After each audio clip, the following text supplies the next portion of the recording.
seems rational to most people to just tell it like it is. And we say, if you continue to tell it like it is, if you continue to speak of the shortage of time, then the shortage of time will continue to be dominant in your experience. So you have to stop telling that story and tell a different story. And some people say, well, it makes me uncomfortable when I just make up a whole big old fib over something.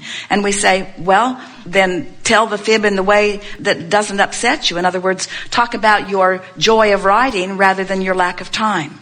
Talk about the power of alignment rather than your lack of time. Talk about the exhilaration you get from writing rather than your lack of time. Talk about how time does begin to show itself to you more and more. Talk about how everybody has the same 24 hours. Talk about how you can spend 24 hours in alignment or 24 hours out of alignment, and the in alignment time is ever so much more productive. Talk about the laws of the universe. In other words, we've noticed that usually the more specific you are, the more resistant you are. And the more general you are, the less resistant you are. So just keep stepping back into more and more general statements until you find yourself in alignment with who you are. For example, I can feel the power of my alignment when I accomplish it. And I've discovered that I can accomplish alignment anytime I decide to. And I'm learning that no matter what I'm doing, I have the ability to reach for alignment factors within it. Okay. So it doesn't really matter what I'm doing or where I'm doing it or who I'm doing it with. I can focus myself into alignment. Everything that I want is because I think I will feel better in the having of it. And by reaching for alignment, I feel better first. That's what we were saying, get in the vortex and then think, get in the vortex and then write. In other words, just make general statements. This is something that all of you are in a position to do more clearly now than ever before, because now, even though you might not be in a position where you can stop doing what you're doing in order to do something else you want to do, a lot of you feel that that's the position you're in. You now have understanding of the laws of the universe. In other words, you now can speak and feel and know about the vortex. You can say, I'm an extension of source energy, and through the power of my focus, I can be outside the vortex and therefore less productive, or inside the vortex and therefore more productive. I can be outside the vortex and feel less good, or I can be inside the vortex and feel supremely good. I have the power to focus myself into the vortex no matter what, all day, every day. I am an extension of source energy. The larger part of me is already in the vortex. The larger part of me is calling me there. When I feel negative emotion, it just means I'm not going. When I feel positive emotion, it means I'm moving in the direction of it. I have this guidance that is always there for me. I believe in the laws of the universe. I believe that law of attraction is consistent. I believe that my life has caused me to ask for things that are all queued up for me vibrationally. I believe that my guidance lets me know, my emotional guidance, whether I'm in the vicinity of it or not. I believe that when I'm fearful, I'm further from the vortex. I believe that when I'm angry, I'm not as far, but still far from the vortex. When I'm overwhelmed, I'm still pretty far from the vortex. When I'm hopeful, I'm right on the verge of the vortex. If I can be hopeful, the vortex will take me in. Take me in. Now I'm believing. Now I'm in the vortex. I understand the laws of the universe. I understand the eternal nature of my being. I understand that I'm spiritual no matter what. I understand that source energy is always there, wrapped around all that I have become. I understand that my emotions are my indicator of how well aligned or not aligned I am. I understand that my work is to close this gap. I understand that there are things that I can focus upon that will take me right in the vortex, and things I can focus upon that will take me right out of the vortex. I understand that nothing is more important than that I be in the vortex. There are so many things that I've been worried about that I can't do anything about. All of these uncontrollable components, I've decided to stop trying to control the uncontrollable and control something that I can control, which is my proximity to the vortex. I can tell a better feeling story. I can't change that and that and that and that, but I can tell a better feeling story. And when I tell a better feeling story, now I'm in the vortex where everything that I want is. And when I'm in the vortex, now the world looks different, the world feels different, I rendezvous with different things. Even time is different from inside the vortex, you say. So how to get around that? How do you shift the way you feel? In other words, we used to play a lot as we had written the book when it had recently been written, ask and it is given. And we aren't kidding about it. When you ask, it is given. And we teased that people would say that can't be true. where's my stuff? Because I know I've been asking, where is it? And we say it's waiting for you in this vibrational reality, waiting for you to stop dominantly believing that it isn't there. It's the same thing that you can't find something that you believe is lost. You have to get distracted from it, where you're no longer keeping active that vibration that you can't find it. And when you get distracted, it turns right up in your experience. Because when you ask, it is given, but the path of least resistance has to do with the resistance, you see. So how does someone change a belief about something to allow what they want in? Well, the way you do it is by reaching for thoughts that feel increasingly better to you. You feel your way into alignment.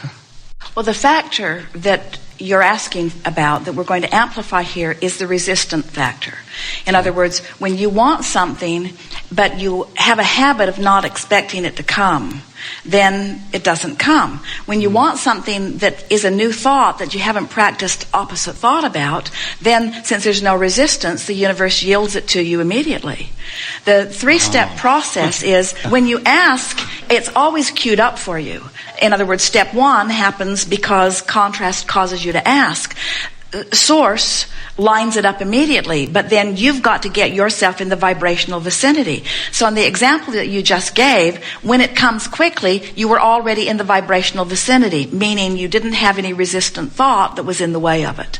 Often, those things that you've wanted for a long time, you have just such a habit of expectation around them that you have resistance without even knowing it. We touched on it briefly here today when we said every subject is 2 subjects, and so the subject of money is money or lack of it. The subject of health is health or lack of it. And so it's like picking up a stick that has 2 ends on it, and sometimes you think you're talking about money, but really you're more active on the don't have it end than you are the wanted end. Another way of saying this is a desire that has no resistance just feels fresh and life-giving, while a desire that has resistance feels more like yearning. And a lot of people are yearning for things. They want it so much, they're aching for it. But when that is the case, they've got a big wad of resistance that's just slowing it down. And until they stop doing that thing they're doing, it can't come. So it really is about just telling the story more the way you want it to be, which means telling the story the way that gives you greater relief. We want you to get hooked on the feeling of alignment.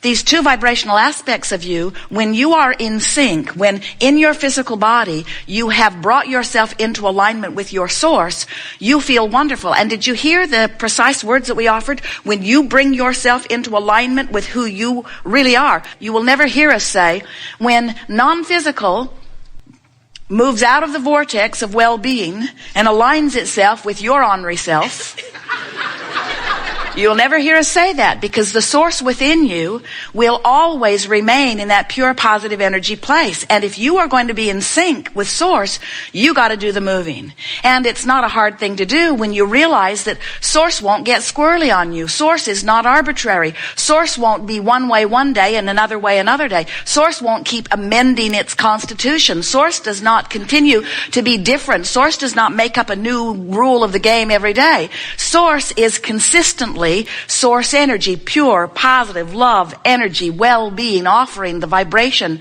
to you. So you have only to tune your signal to that.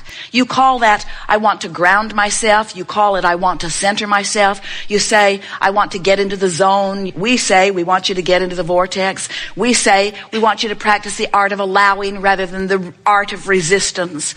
We want you to tune in, tap in, turn on to who you really are. You say, I want to be enlivened. We say, you want passion, you want love, you want appreciation. In other words, all those good feeling emotions mean that in this moment of the feeling of feeling positive emotion, you've tuned yourself to the frequency of who you really are by thinking the thought that is active within you in the way and from the perspective, from the vantage point that the source within you does. For example, when you look at someone, anyone, and you appreciate them or love them, and you feel that wonderful, warm feeling rippling through you, that is your confirmation that you're looking at this object of attention in precisely the way source is. But when you look at someone, and yourself or anyone else, and you find fault with them, you criticize them or condemn them or fear them or worry about them or feel frustration about them or are angry, those negative emotions are your indicator that you're looking at it, and you certainly have the right to do it. And your opinion matters, and it's right that you have one. But your opinion differs from the opinion of your source, and your guidance is letting you know that. Your guidance isn't demanding your harmony. Your guidance is just showing you the vibrational variance in the two vibrational aspects of you. And when you get that, then you can begin tuning yourself to the frequency of who you really are. Now, there are many benefits to that. Sometimes we play with our physical friends because there are many things you want that sometimes you feel aren't coming fast enough. And we say, those things that you want are already vibrationally queued up for you in your vortex of creation, and your inner being, the source within you, is there holding the picture of that steady so that you can tune yourself to it. And sometimes we tease our physical friends because they say to us some version of, you mean I have to tune myself to feeling good and then I'll get what I want? And we say, we know it's a terrible price to pay to actually have to feel good before what is good can flow steadily and constantly and abundantly into your experience. But we so want you to understand that it's already been carved out for you, in part before you got here, and a great deal of it since you've been here, as you've been living life and asking for improvement. In other words, when we speak of your past, present, and future, we acknowledge that during your past and even your present, you are launching vibrational requests forward into your vibrational reality. And when you do, they become present reality, vibrationally speaking. So from our vantage point, when you ask, the answer is so immediately given. The solution to your problem is so immediately discovered that what you call your future manifested reality is what we see as your present vibrational reality. And today, it is our desire to help you to bridge that gap so that you are more often inside your vortex of creation, where your reality has already materialized, where all of the cooperative components have already been assembled, so that you don't feel that lag between wanting and receiving. You could do that today if you were vibrationally tuned to your vortex of creation. Do you know what we mean by this vortex of creation? Before you were born, you were a singular energy. You were source energy. And a part of that source energy was focused from that non-physical vantage point into this physical body that you now think of primarily as you. We don't think of you in your physical body as primarily you. We still think of this source energy part of you as primarily you. This part of you is helping, certainly, and this part of you is fundamental to you. This part of you is the personality that you know as you. But you in your physical body, sifting through the contrast and giving birth to new desires, you are actually adding to this whole of you, to this vibrational version of you that is the reality of you. Most of our physical humans don't know that. Your beasts know it.